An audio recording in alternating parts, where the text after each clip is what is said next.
কল্পনা করুন আগামীকাল সকালে ঘুম থেকে উঠে দেখলেন ক্রুড অয়েল প্রাইস $150 পার ব্যারেল ক্রস করেছে। এলপিজি সিলিন্ডারের দাম $1200 উপরে, আর স্টক মার্কেট হুড়মুড়িয়ে নিচে নামছে। এটা কোনো কাল্পনিক গল্প নয়। রাইট নাও মিডল ইস্টের এমন এক জিওপলিটিক্যাল কনফ্রন্টেশন শুরু হয়েছে যা গত এক দশকের মধ্যে সবচেয়ে বড় ভয়ঙ্কর যুদ্ধ পরিস্থিতি তৈরি হয়েছে ইউএসএ, ইসরায়েল এবং ইরানের মধ্যে, যা সাংঘাতিক ব্যাপার। ভারতের জন্য শুধু এটা খবরের হেডলাইন নয়, এটা ডিরেক্টলি ইম্প্যাক্ট করছে আমাদের পকেটে। জ্বালানির দাম, ইনফ্লেশন, টাকার দাম, আপনার জমানো স্টক মার্কেট পোর্টফোলিও সবই এখন ঝুঁকির মুখে। তাই আজকের ভিডিওতে আমরা ব্রেকডাউন করব মিডল ইস্টে আসলে কি ঘটছে, স্ট্রেট অফ হরমুজ কেন ভারতের জন্য সবচেয়ে বড় চোক পয়েন্ট, শেয়ার বাজারে কোন সেক্টরগুলো লাভবান হবে আর কোন সেক্টরগুলো ডুববে, এবং মোস্ট ইম্পর্টেন্টলি ইন্ডিয়ান ইনভেস্টরের এই মুহূর্তে কি করা উচিত। তাহলে চলুন শুরু করা যাক। Part 1, the military situation. গত 15 দিনে মিডল ইস্টে টেনশন চরম পর্যায়ে পড়েছে। যেটা আঞ্চলিক বিবাদ হিসাবে শুরু হয়েছিল সেটা এখন ডিরেক্টলি মিলিটারি কনফ্রন্টেশনের রূপ নিয়েছে। অ্যানালিস্টরা এই সংঘাতকে বলছে অপারেশন এপিক ফিউরি। বর্তমান যুদ্ধক্ষেত্রে তিনটি বড় বড় দিক আমাদের বুঝতে হবে। এক, দি খার্গ আইল্যান্ড স্ট্রাইক। সম্প্রতি আমেরিকা ইরানের খার্গ আইল্যান্ড প্রেসিশন স্ট্রাইক চালিয়েছে। এই দ্বীপটি ইরানের নাভাল এবং অয়েল এক্সপোর্ট ইনফ্রাস্ট্রাকচারের এক মূল কেন্দ্রবিন্দু। তবে একটা জিনিস খেয়াল করুন, আমেরিকা কিন্তু এখনও ইরানের অয়েল রিফাইনারিজগুলোকে টার্গেট করেনি। কারণ যদি রিফাইনারি ধ্বংস হয় তাহলে তেলের দাম $200 পার ব্যারেল ছাড়িয়ে যাবে, যা গ্লোবাল ইকোনমিক শক তৈরি করতে বাধ্য। 2, Israeli air operation over Tehran. অন্যদিকে ইসরায়েলের সরাসরি তেহরানের ভেতরে এয়ার স্ট্রাইক শুরু করেছে। রিপোর্টে দাবি করা হচ্ছে যে ইরানের রেভলিউশনারি গার্ড এখন অনেকটাই হাই র্যাঙ্কিং অফিসার, এবং যেমন আবদুল্লাহ জালালি নাসাব এই হামলায় নিহত হয়েছেন বলে দাবি করা হচ্ছে।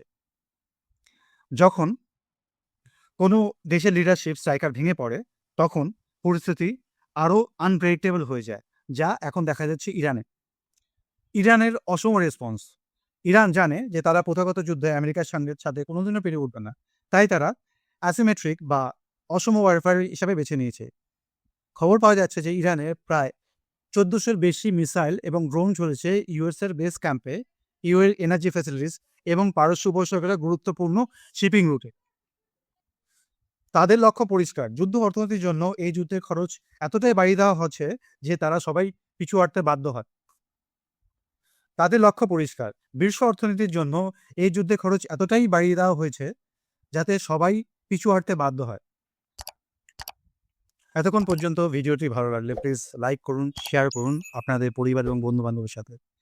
এরকম ভিডিও ডেলি আপডেটস পেতে বলে আমার এই চ্যানেলটি সাবস্ক্রাইব করতে ভুলবেন না। Thank you. Part 2, the energy shock. সাধারণ ভারতীয় কাছে এই যুদ্ধ মিসাইল নিয়ে আসবে না, আসবে এনার্জি প্রাইসের মাধ্যমে। আর এর সবচেয়ে বড় ভয়ের নাম হলো strait of Hormuz. Why it matters? বিশ্বের মোট তেল সরবরাহের প্রায় 20% এই সরু সমুদ্র পথ দিয়ে আসে, মানে স্ট্রেট অফ হরমুজ দিয়ে। ভারতের জন্য এই পথটি হলো লাইফ লাইন। আমাদের ক্রুড অয়েল এবং এলপিজি আমদানির একটা বিশাল অংশ আসে এই পার্সিয়ান গালফ দিয়ে। যদি এই রুটটি ব্লক হয়ে যায় তার ফল হবে মারাত্মক। আমরা অলরেডি দেখতে পাচ্ছি দি এলপিজি ক্রাইসিস। ভারত তার প্রয়োজনীয় এলপিজি গ্যাস 90% আমদানি করে এই গালফ দেশগুলোতে। অলরেডি এর প্রভাব আমরা দেখতে পাচ্ছি লাস্ট এক সপ্তাহ ধরে। কলকাতার মতো শহরে এলপিজির দাম হয়ে গেছে প্রায় $940। কিন্তু সমস্যা হলো শুধু দাম নয়, সমস্যা হলো সাপ্লাই চেইন প্রবলেম হয়ে যাওয়া। যেখানে আমাদের সিলিন্ডার ডেলিভারি হতো 48 ঘন্টার মধ্যে, তা এখন 8 থেকে 10 দিনের বেশি সময় নিচ্ছে। এটা স্পষ্ট সংকেত যে বাজারে লজিস্টিক্যাল বটলনেকস তৈরি হয়েছে। সরকার হয়তো ভর্তুকি দিয়ে দাম কিছুটা সামলাবে, কিন্তু তাতে ভারতের ফিসকাল ডেফিসিট বা রাজকোষ ঘাটতি বেড়ে যাবে। এটা আপনারা সবাই জানেন। The crude oil becomes multiplier. Brent crude already $120 ছুঁয়েছে। ডেটা বলছে তেলের দাম প্রতি $10 বাড়লে ভারতের জিডিপি গ্রোথ প্রায় 0.2 থেকে 0.3% কমে যেতে পারে। তেলের দাম বাড়া মানে ভারতের অর্থনীতির উপর একটা হিডেন ট্যাক্সের চাপ। Part 3, impact on the stock market. এখন প্রশ্ন হলো ডালাল স্ট্রিটে কি হবে? আগামীকাল সোমবার বাজার যখন সকাল সকাল খুলবে তখন বিনিয়োগকারীরা দুটি জিনিসের ওপর খুব বেশি রিয়াক্ট করবে, আমার আপনার মতো লোকেরা। আনসার্টেনিটি এবং capital fight. 1, FII selling pressure. যে কোনো যুদ্ধ চলাকালীন পরিস্থিতিতে ফরেন ইনস্টিটিউশনাল ইনভেস্টর মানে এফআইআই সবার আগে রিস্ক কমাতে চায়। তারা ভারতের মতো ইমার্জিং মার্কেট থেকে টাকা তুলে নিয়ে সেফ অ্যাসেট যেমন ইউএস ট্রেজারিজ, গোল্ড এগুলোতে ইনভেস্ট করে। একে বলা হয় ফাইট টু সেফটি। দ্বিরূপী ফ্যাক্টর, যখন এফআইএরা শেয়ার বিক্রি করে টাকা নিয়ে যায় তখন তারা রুপিতে পাওয়া ডলার কনভার্ট করে। এর ফলে ইন্ডিয়ান রুপি দুর্বল হয়ে পড়ে, কারণ এটা একটা প্রেশার ক্রিয়েট করে, কনস্ট্যান্ট রুপি থেকে ডলারে কনভার্ট হচ্ছে, এর ফলে ইন্ডিয়ান রুপি দুর্বল হয়ে যায়। আর দুর্বল রুপি মানে বিদেশি বিনিয়োগদের জন্য ভারত কম আকর্ষণীয় হয়ে ওঠে। এই রুপি দুর্বল হয়ে যাওয়ার কারণে এই সাইকেলে সবচেয়ে বেশি চাপে পড়বে এইচডিএফসি ব্যাংক, রিলায়েন্স ইন্ডাস্ট্রি এবং আইসিআইসি ব্যাংকের মতো হেভিওয়েট স্টকগুলো। Part 4, sector winners and losers. যুদ্ধের সময় সব সেক্টরগুলো কিন্তু খারাপ ফল করবে না, কিছু ইন্ডাস্ট্রি আসলে লাভবান হয়। তাহলে পোটেনশিয়াল উইনার্সগুলো কারা হতে পারে? 1, আপস্ট্রিম অয়েল কোম্পানিজ, ওএনজিসি এবং অয়েল ইন্ডিয়ার মতো কোম্পানিগুলোর লাভ বাড়বে, কারণ তারা চড়া দামে তেল বিক্রি করতে পারবে। 2, ডিফেন্স সেক্টর। যুদ্ধের আবহে ডিফেন্স বাজেট বাড়বে, এটা খুব স্বাভাবিক।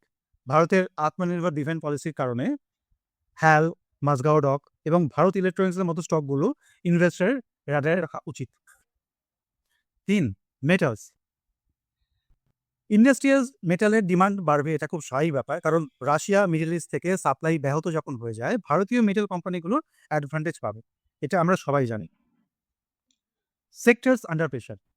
1, এভিয়েশন। এয়ারলাইন্সগুলোর খরচের 40% হলো ফুয়েল। তেলের দাম বাড়লে ইন্ডিগোর মতো কোম্পানিগুলো প্রফিট মার্জিন কমে যাবে। 2, পেইন্টস অ্যান্ড কেমিক্যাল সেক্টর। এদের কাঁচামালগুলো হলো ক্রুড অয়েল ডেরিভেটিভসে। তেলের দাম বাড়লে এদের প্রোডাকশন কস্ট হু করে বেড়ে যাবে। 3, অটোমোবাইলস। পেট্রোল ডিজেলের দাম বাড়লে মানুষ গাড়ি কেনা সাময়িকভাবে পিছিয়ে দেয়, বিশেষ করে এন্ট্রি লেভেল সেগমেন্টে যেই গাড়িগুলোর দাম কম সেই গাড়িগুলোর সেল কমে যায়। Part 5, role of central banks and our final advice. RBI ব্যাংকের ডিলেমা। তেলের দাম বাড়লে দেশের মূল্যবৃদ্ধি বা ইনফ্লেশন বাড়বে।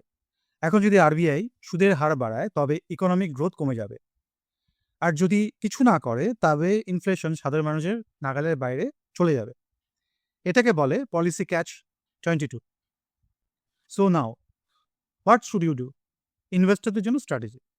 1, কন্টিনিউস সিপ। যুদ্ধের ভয় প্যানিক করে শেয়ার বিক্রি করবেন না। হিস্ট্রি বলছে যুদ্ধ থামলে স্টক মার্কেট আবার বাউন্স ব্যাক করবে। 2, ডিফেন্সিভ অ্যাসেটস। আপনার পোর্টফোলিওর 10-15% সোনা বা লিকুইড ফান্ডে আপনারা রাখতে পারেন। 3, সেক্টর রোটেশন।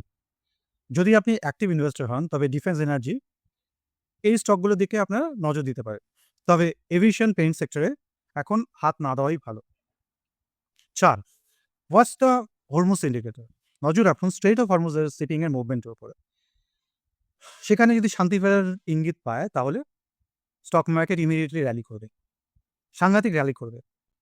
তাহলে ফাইনাল ক্যালকুলেশন আজকে অর্থাৎ 15ই মার্চ 2026-এ এই পরিস্থিতি একটা সিরিয়াস পরিস্থিতি, কিন্তু এটা একটা event driven crisis, structural collapse নয়। ভারতের লং টার্ম গ্রোথ স্টোরি এখনো ইনট্যাক্ট। তাই সাময়িক লাল সংকেত দেখে ভয় না পেয়ে ধৈর্য ধরে থাকুন।